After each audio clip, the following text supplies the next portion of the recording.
na yung sasakyan, may sira di ba? Kaya natatakot ka. Pero mga pasado kung pa rin. pag-akyat mo, tumiri ka. Alhamdulillah, nakaakyat naman. Mas nakakatakot yung pababa talaga. Kasi paano pag hindi ma-brake tapos diretso na siya? O di, hulog ka sa ano? Yung pag akyat, pwede mo pang anuhin.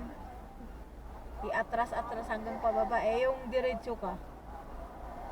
Tapos tapos yung mga sasakyan pang kabila na di ba kunti na lang yung Sabi may mga agaw pa na iba. na si Jeep na nagsitrip na sumusubo pa ng pagkain na.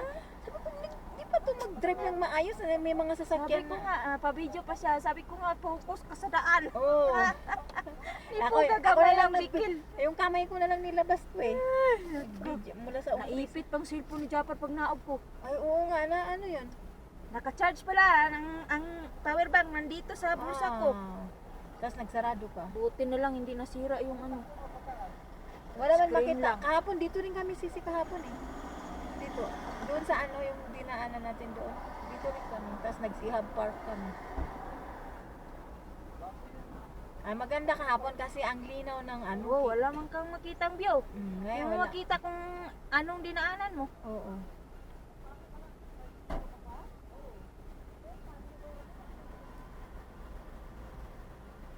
Ako hindi na ako natatakot duman, pero dati grabe yung kaba ko. Saka ako sasabihin na buhay kami, pag nandito na. Pero ngayon parang normal na na. Eh bago lang, dumaan kami dito ni Balik na. Pero pag pababa sisi, kabahan na ako talaga. Ayoko lang dumaan dito.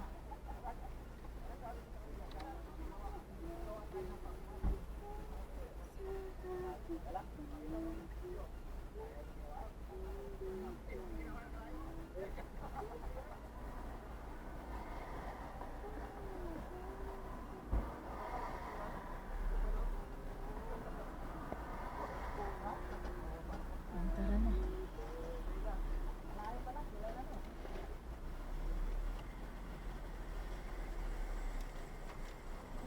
Ano ito? Umaandar ba sasakyan natin? Pili ko umaandar tayo.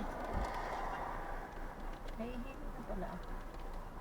Kasi akala ko ako yung humaan.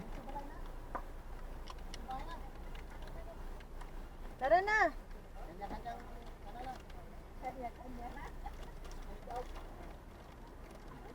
Nagising na sa ako. Nagising na. Tagal mo kasi. Akin na siya. Ede. Pinakain mo. Akin na siya dahil tulog. Mamaya na. Pag umiyak lang, mamaya na. Pag umiyak na. Padidiin.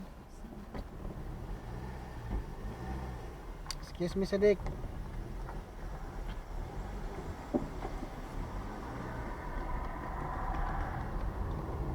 Lamig na. Dituwi na tayo. Guys, syempre pagod na tayo niyan. Saka